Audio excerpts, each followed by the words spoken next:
Hello everyone, my name is Christian Eschbach, and welcome to another one of my album reviews.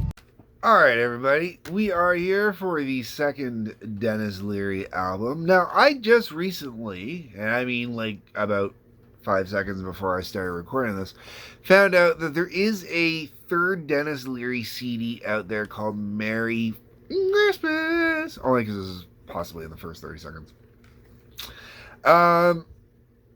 Now, I did not know about this album, but from what I can see, it looks like it might be a combination of some new stuff mixed with some other studio tracks, because there's one on there that I recognize right off of this, or actually there's a couple that I recognize off of here. You got Deaf Mute Cocktail Party and Insane Cowboy in Africa.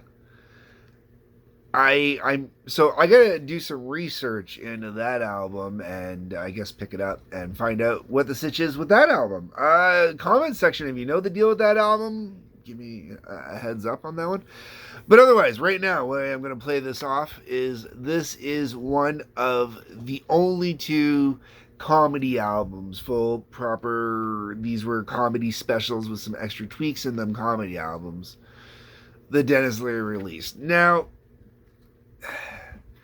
this album is different than the first one. The first one is more of your classic comedy album where it's a stand-up show, and they threw in some music that was part of the stand-up show, part of it was just, put it on the album.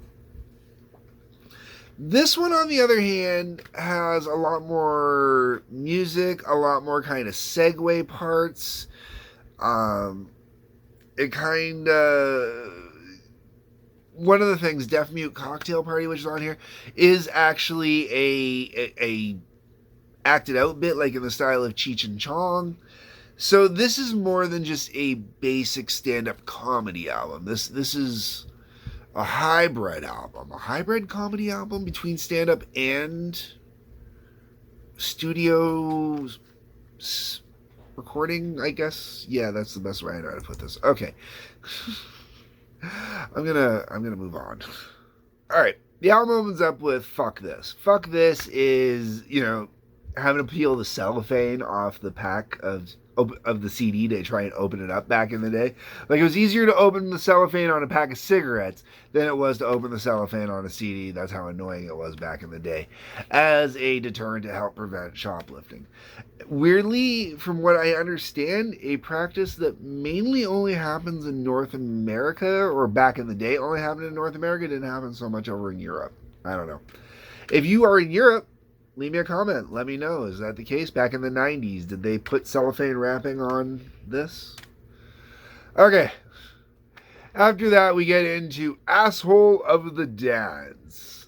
This is basically Denis Leary having a giant bit about the Lord of the Dance with Michael Flatley, making fun of him, going on a usual Denis Leary tirades, which leads into a whole bunch of other stuff that Denis just kind of comes back to throughout the thing.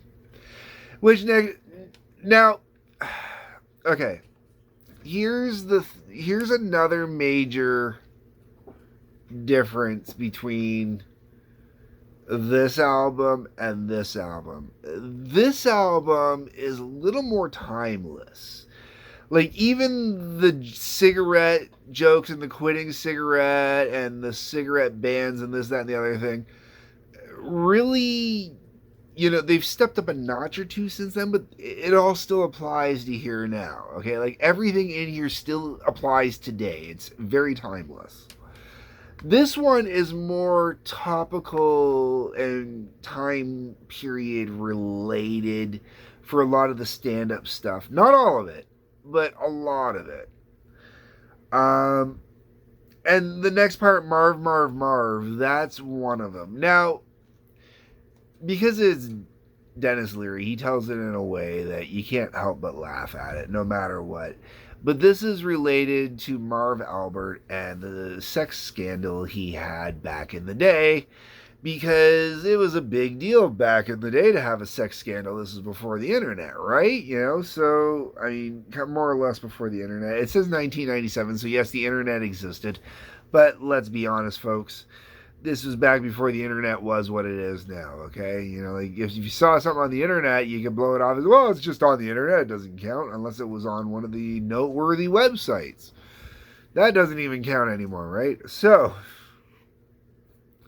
anyways, sex scandal deal. And by today's standards, it was mild even. Save This. Save This is basically, you got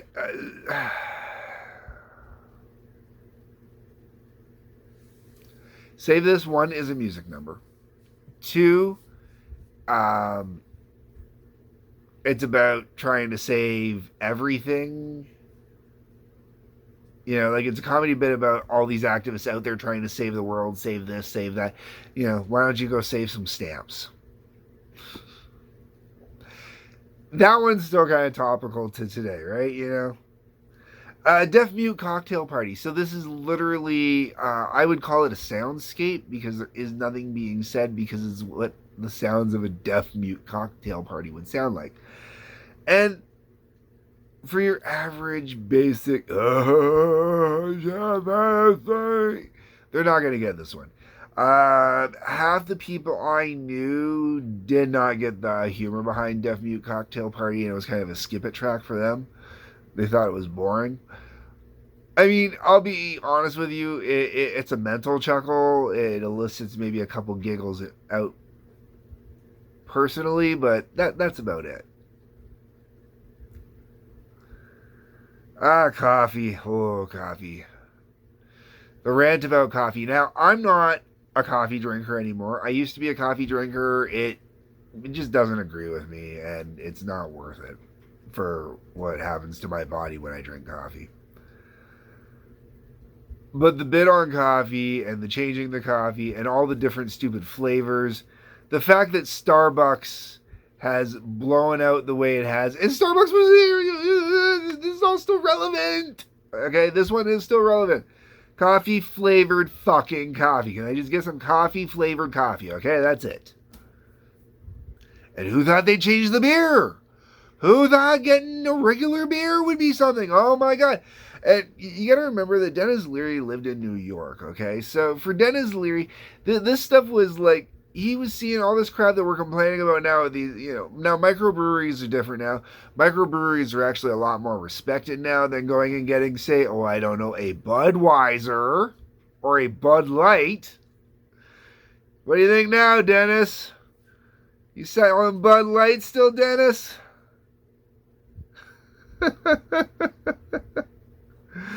Mr. Leary, I'd love your opinions on that one. Okay, moving on. Then we get to Fuck Santa. I'm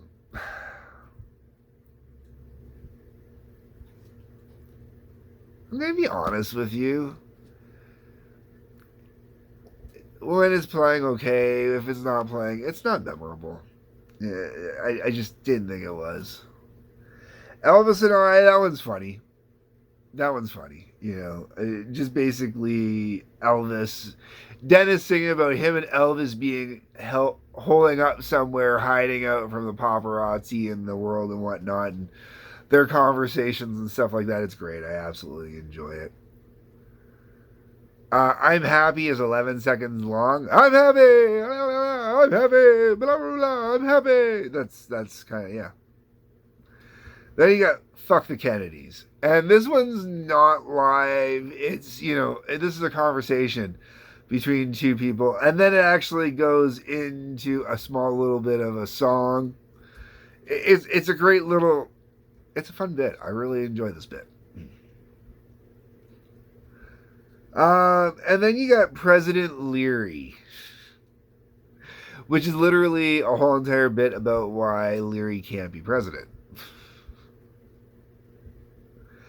Then you got Reading from the Book of Apple. This one's interesting, as it has nothing to actually do with Denis Leary, and it's actually Janine Garofalo doing this. Now, people might be surprised about hearing that Janine Garofalo and Denis Leary did something together, or especially that Denis Leary would put Janine Garofalo, when you look at kind of their politics and how they've been over the years. Now, I'll be honest, I haven't seen much from Denis since Rescue Me, so I'm a little behind there. But when you look at it, especially, where kind of Janine Garofalo's gone, you would never believe that they were buddies and they were friends and they hung out and they did stuff together back in the day because they were on MTV back together in the day. When MTV used to play music because they were VJs that did music, talked about music. Okay, moving on. You got Love Barge. Love Barge is funny. This is a song. Now, Love Barge is not going to work for everybody because you have to pay attention on this one, kids. You have to use your brains.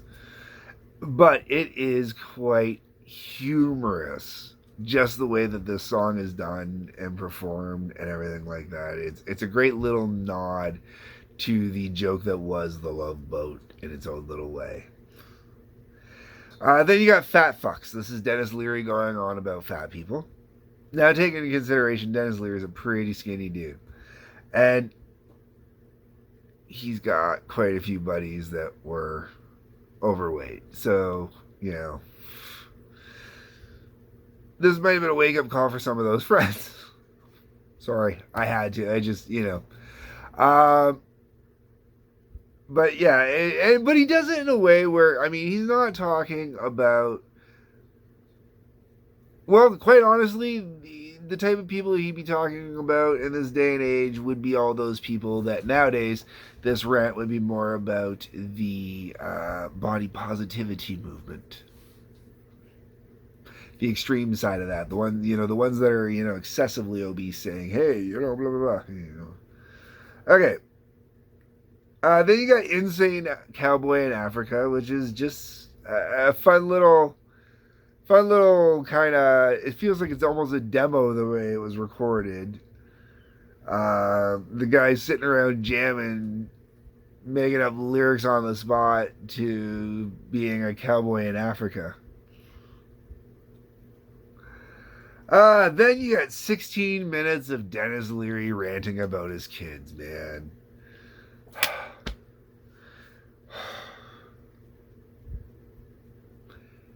This cannot prepare you well enough for what it's like to actually have kids. He's going on about the stories in here about his young children, and I had young children a few years down the line after this, so I got to start experiencing these stories, and man, it's a bottomless well of insanity, I tell you. Oof.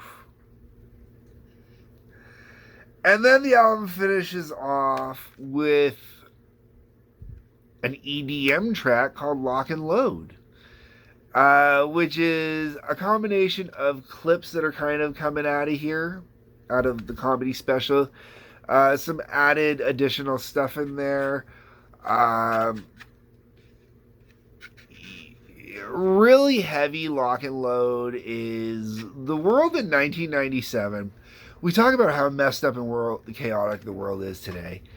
And in 1997, gun violence was not what it is now, and Lock and Load actually would not fly today. Because it's the idea that, some of the places where he says, the Menendez brothers, Lock and Load, I think O.J. Simpson was in there. But, it's calling out the church for abuse of children, stuff like that, and advocating basically Punisher-style vigilantism. And unfortunately, that's gotten a very bad rap and is seen as a negative thing in this day and age, which it should be, because of all the people who think that they belong in that category and really don't, going around doing a Lock and Load. Anyways, that was more of a rant than I really wanted to get on this. But I love the song Lock and Load. I think it's fantastic. Outside of the, politically sensitive commentary. Anyways, folks, my views, my opinions, my thoughts. Denis Leary, Lock and Load. I might get around to getting the other one that I just discovered at some point. I don't know when, but you really should get these two albums. I think they're fantastic. This one, like I said, some of the comedy is a little more time referencing. Like the Marv, Marv, Marv bit specifically is a little more referencing to the time period. A lot of the other stuff really can go outside of there. You know, some of it Gen Z may not get. Other parts of it Gen Z will totally get. This one still applies for Gen Z. Absolutely. Absolutely. And I would love to see Dennis go out and kind of, I don't want to say do a greatest hits tour, but do a update or a sequel tour to both of these. Going nuts on the modern state of all this crap now, man. You know, just let him unleash. That I'd love to hear those rants. Absolutely. Anyways, those are my thoughts, my views, my opinions. Let me know what you think, folks. That's what the comment section is for. Drop me a line. While you're on your way down there, there is a link to Patreon in the description. Hit the like button, the subscribe button, the bell for notifications. There is a join and follow button if you're watching this on Rumble. Locals, eventually it'll be there. Peace, love, take care.